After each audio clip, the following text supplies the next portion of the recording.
பாண்டிச்சேரியில் ஆயிரக்கணக்கான போலீஸை கூச்சி வச்சுருக்காங்க. மிலிட்ரி அடிஷ்னல் ஃபோர்ஸ் வந்து இறங்கியிருக்கு. இவ்வளோ பேர் இங்கே வரத்துக்கு என்ன காரணம்? யாராவது விஐபி வராங்களா?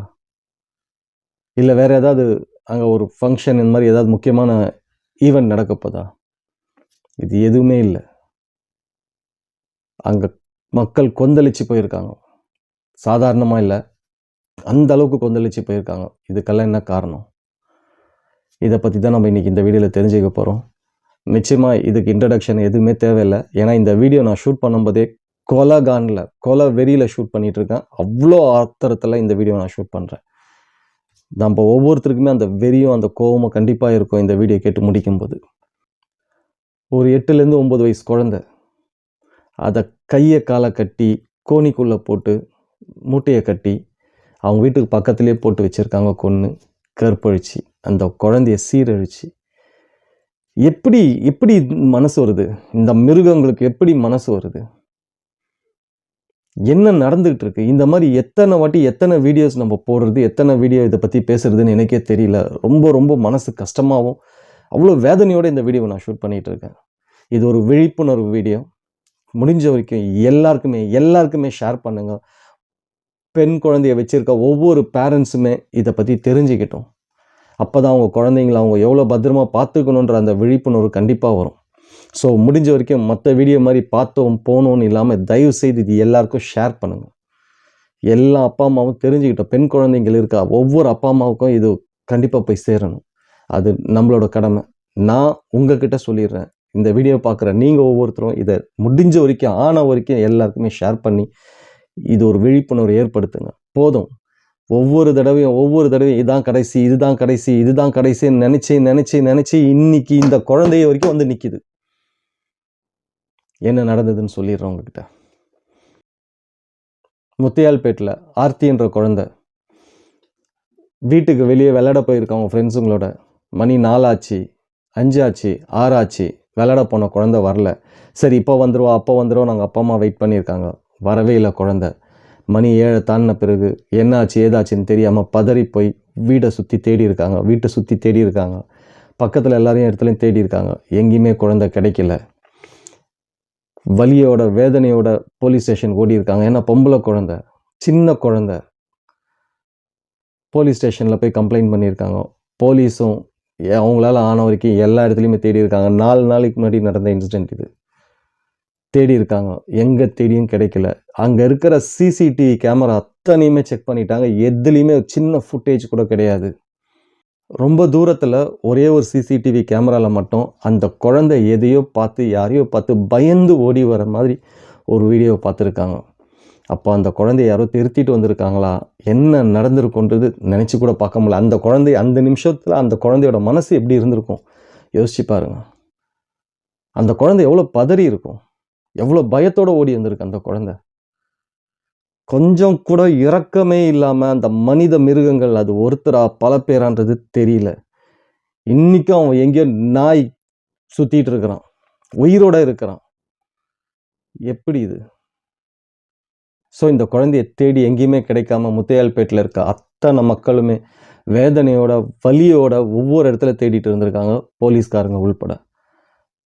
4வது நாள் நேற்று அவங்க வீட்டுக்கு பக்கத்துலேயே ஒரு கோணி பையில் கை 2யும் கால் 2யும் கட்டி அந்த கோணி பைக்குள்ளே போட்டு சாகடிச்சு போட்டிருக்காங்க, சீரழிச்சிருக்காங்க அந்த குழந்தைய. இன்னைக்கு அவன் எங்கேயோ ஒரு இடத்துல உயிரோட வாழ்ந்துட்டுருக்கிறான், உயிரோட நடமாடிட்டு இருக்கான். அவனை சும்மா விட முடியுமா? இவ்வளோ தைரியமாக ஒருத்தன் தப்பு பண்ணிட்டு வாழ்ந்துட்டு இருக்கிறான்னா என்ன காரணம்? இன்னும் போலீஸ் தேடிட்டு இருக்காங்க. நிறைய இன்வெஸ்டிகேஷன்ஸ் போயிட்டு இருக்கு. யாரு நிச்சயமாக இது வெளியிலேருந்து வந்து பண்ணுறதுக்கு வாய்ப்புகள் ரொம்ப கம்மின்னு சொல்கிறாங்க. நல்லா தெரிஞ்சவங்க கூட இருக்கவங்க பண்ணுறதுக்கான வாய்ப்புகள் தான் இது அதிகம்னு சொல்கிறாங்க. டியர் பேரண்ட்ஸ், உங்கள் குழந்தைங்கள ரொம்ப கேர்ஃபுல்லாக பார்த்துக்கோங்க. உங்கள் குழந்தைங்களுக்கு தைரியத்தை சொல்லி வளர்த்து கொடுங்க. உங்கள் குழந்தைங்கள தனியாக எங்கேயுமே அனுப்பாதீங்க. இன்றைக்கி இருக்க சுச்சுவேஷன் சரி கிடையாது. யாரையுமே நம்ப வேண்டாம். குழந்தைங்க விஷயத்தில் யாரையுமே நம்ப வேண்டாம். அப்பா அம்மா நீங்கள் எங்கேயாவது கூட்டு போகிறீங்களா, நீங்கள் கூட்டு போங்க, நீங்கள் கூட்டு வாங்க. யாரையும் நம்பி அனுப்பாதீங்க. இன்றைக்கி இருக்க சூழ்நிலை இதுதான் உண்மை. இன்றைக்கி யாரையுமே நம்பி நம்ம அனுப்ப சூழ்நிலையில் இல்லை. நம்ம ஸ்கூலுக்கு அனுப்புகிறீங்களா, அப்பா அம்மா நீங்களே 2 பேரில் யாராவது ஒருத்தர் கூப்பிட்டு போங்க. திரும்பி வரும்போது 2 பேரில் யாராவது ஒருத்தர் கூட்டிகிட்டு வாங்க. குழந்தைங்கள தனியாக யாரையும் நம்பி அனுப்பாதீங்க. மாமாவோட போ, அண்ணனோட போன்னு அனுப்பவே அனுப்பாதீங்க தயவுசெய்து. இன்றைக்கி அந்த குழந்தை போயிடுச்சு. இல்லை, அந்த பெற்றவங்களுக்கு எவ்வளோ ஒரு வலி இருக்கும். விளையாட போன குழந்தை விளையாடிட்டு திரும்பி வருவான்ற நம்பிக்கையோடு தானே இந்த சொசைட்டிக்கு முன்னாடி அனுப்பியிருக்காங்க. ஆனால் இன்றைக்கி அந்த சொசைட்டி அந்த குழந்தைய அவங்களுக்கு இல்லாமல் பண்ணிடுச்சு. ஸோ டியர் பேரண்ட்ஸ், நீங்கள் பெண் குழந்தைங்களுக்கு தைரியத்தை சொல்லி வளர்க்குற மாதிரி ஆம்பளை பசங்களுக்கு, ஏன்னா ஏதோ ஒரு ஆம்பளை நாயால் தானே இவ்வளவோ நடக்குது. ஏதோ எங்கேயோ எல்லா ஆம்பளைங்களையும் நான் பேசலை. இந்த மாதிரி வெறி பிடிச்ச நாய்ங்களை பற்றி மட்டும் நான் பேசிகிட்டு இருக்கேன். வெறி பிடிச்ச நாய்ங்க. நம்ம வீட்டில் இருக்க பெண் குழந்தைங்களை தைரியமாக வளர்க்குறத விட ரொம்ப முக்கியம் நம்ம வீட்டில் இருக்க ஆண் குழந்தைங்களுக்கு நல்ல வளர்ப்பையும் அவங்களுக்கு நல்ல புத்தியும் சொல்லி கொடுத்து வளர்க்கணும். இன்றைக்கி இதெல்லாம் நடக்கிறதுக்கு ஒரு ஆண் தானே காரணமாக இருக்கான். நான் எல்லா ஆண்லையும் பேசல. இந்த மாதிரி வெறி பிடிச்ச நாய்ங்களை மட்டும்தான் சொல்லிக்கிட்டு இருக்கேன். எத்தனையோ நல்ல ஆண்கள் இருக்காங்க. ஆனால் இந்த மாதிரி சில கேவலமான ஆண்களால் எத்தனை பெண் குழந்தைங்களுக்கு எத்தனை பெண்களுக்கு இவ்வளோ பிரச்சனை வருது. ஸோ நம்ம வீட்டில் வளர்க்குற ஒவ்வொரு ஆண் குழந்தைங்களையும் சொல்லி கொடுத்து வளங்க. பெண் குழந்தைங்கக்கிட்ட எப்படி பழகணும், பெண் குழந்தைங்கக்கிட்ட எப்படி பேசணும், அவங்கள எப்படி நேசிக்கணும், எப்படி மதிக்கணும்னு சொல்லி கொடுத்து வளங்க. அது ரொம்ப ரொம்ப முக்கியம். அடுத்த ஜென்ரேஷனாவது இந்த மாதிரி மிருகங்களாக வளராமல் ஒரு ஒழுக்கமான நல்ல ஆண் பிள்ளைகளாக வளரட்டும். சொல்லி கொடுங்க. பெண் குழந்தைங்கக்கிட்ட எப்படி பேசணும், பழகணும், அவங்கள எப்படி நடத்தணுன்றதை சொல்லி கொடுத்து வளர்ப்போம். இது உங்களுக்கு எனக்கு எல்லாருக்குமே சேர்த்து தான் சொல்லிட்டு இருக்கேன். எத்தனை கேஸுங்க இப்படி ஒவ்வொரு தடவையும். நிர்பயா கேஸ் என்னாச்சு? அப்போ என்ன நினைச்சோம்? இனிமே இப்படி நடக்கக்கூடாதுன்னு நினைச்சோம். இதோ நடக்குது. பொள்ளாச்சி சம்பவம். இந்த மாதிரி இன்னும் எத்தனை கேஸ் நடந்துக்கிட்டே இருக்கு. நம்மளும் பேசிக்கிட்டே இருக்கோம். இதுக்கு எப்போ ஃபுல் ஸ்டாப்? எப்போ தான் இதுக்கு ஒரு முடிவு? தண்டனைகள் அதிகமாகணும். தப்பு பண்ணால் செத்துருவடான்றது காட்டணும். அவனுங்களுக்கு தப்பு பண்ணால் உயிரே போயிடும்ன்றது காட்டணும். அப்போ தான் இது குறையும்.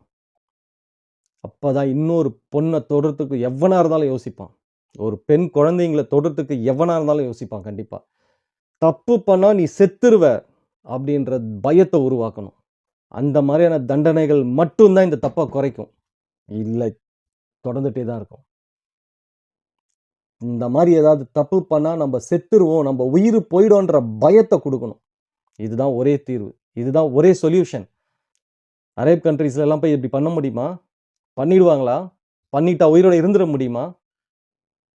இன்னைக்கு ஏன் நம்ம நாட்டில் இப்படி நடக்குது? ஸோ இங்கே பயம் இல்லை. இந்த மாதிரி ஒரு பெண் குழந்தைய தொட்டோன்னா நம்ம உயிர் போயிடும்ன்ற பயம் இல்லை.